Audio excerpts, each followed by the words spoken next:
Hello guys! Welcome back to my channel. So now, I'll show you my skincare night routine. When I wash my face, I usually double cleanse, lalo na pag may makeup ako. Pero, hindi ako gumagamit ng soap or wipe makeup remover because it will strip off the natural oil of your skin, which is not good. So, I'm using this Rice Water Bright Light Cleansing Oil because cleansing oil is gentle, more moisturizing alternative, and it has many benefits, lalo na kung gusto mo ma-achieve ang glass skin, katulad ng mga actress sa K-drama, mga ganon. Because it deeply cleanses impurities and dead skin cells, and it will make your skin feel soft, smooth, and well hydrated, and it's a natural makeup remover. So, gamitin na natin siya. So, walang kayo kung ano itong gusto mo, then put it on your face.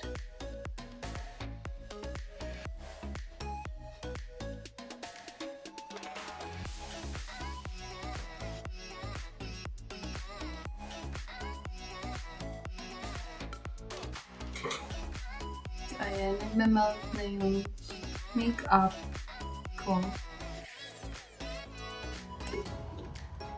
And remove niya talaga, nare-remove niya talaga yung mascara ko. Yun akong waterproof mga mascara niyo.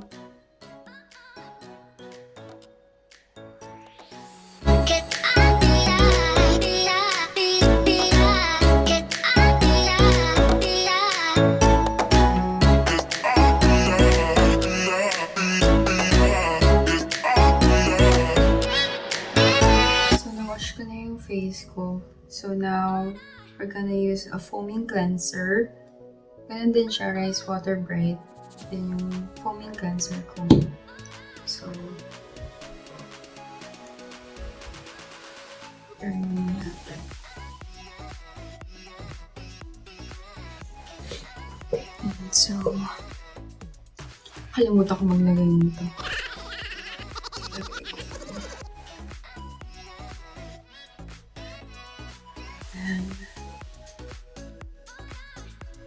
Nabasa ko na ulit yung face ko kasi maglalagay na ako nitong foaming cleanser. Sorry, paubos na kasi siya.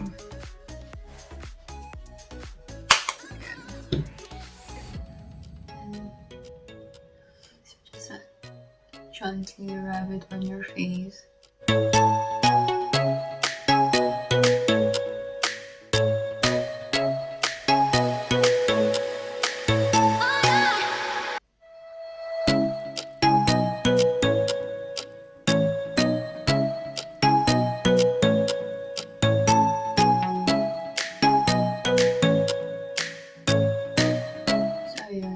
Mukhang umaga pa lang dito, pero gabi na talaga dito.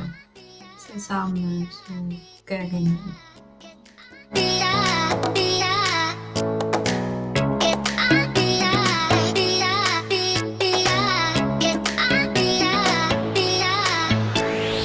Tapos, mabanlawan na natin siya.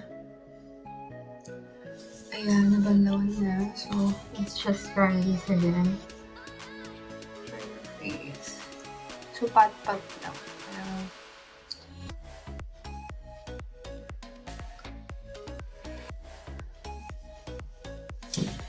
And, so, ayan na siya.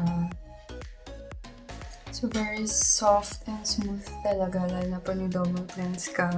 Kasi, foaming cleanser, hindi siya enough, lalo na pag nalagay ka ng makeup, tapos waterproof pa yung mascara mo. You need this cleansing oil. So, double cleanse, always double cleanse. So next, I will apply a serum. I skipped the toner part because hindi siya advisable sa akin ng derma. So, serum na ako agad. And I'm using this Dear Claire's Freshly Juiced Vitamin Drop, which contains 5% vitamin C. It's an antioxidant which brightens your skin, as well as providing anti-aging protection. So, it's so gentle on your skin. So, pwede siya sa sensitive skin, tulad ko. And 1 to 2 drops, okay na. It will cover your whole face na.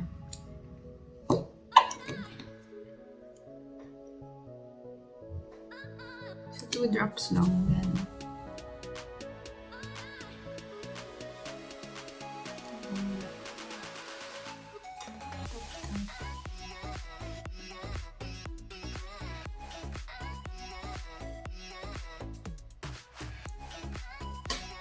Yung iba, ginagawa nila, nilagyan itong serum, tapos lalagyan nila sa makeup nila. Pero hindi ko naman ginagawa kasi moisturizer naman ako bago ako mag-apply ng foundation or ng cream sa face ko.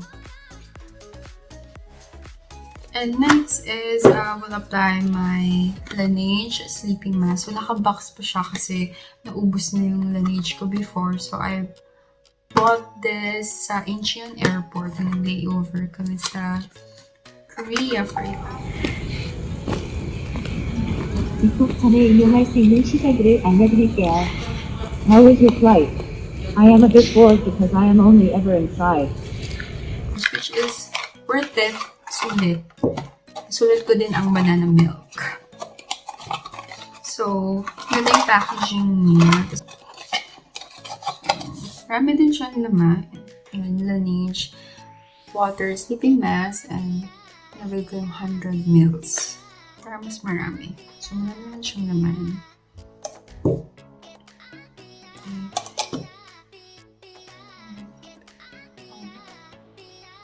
Very small. Cool siya. Parang ano din to yung Jeju Eyes na mask, which you will leave it overnight. Tapos pagising mo, maganda yung skin mo. Hindi mo na kailangan mag-powder pag gumising ka kasi yan siya kaganda sa face mo. And massage.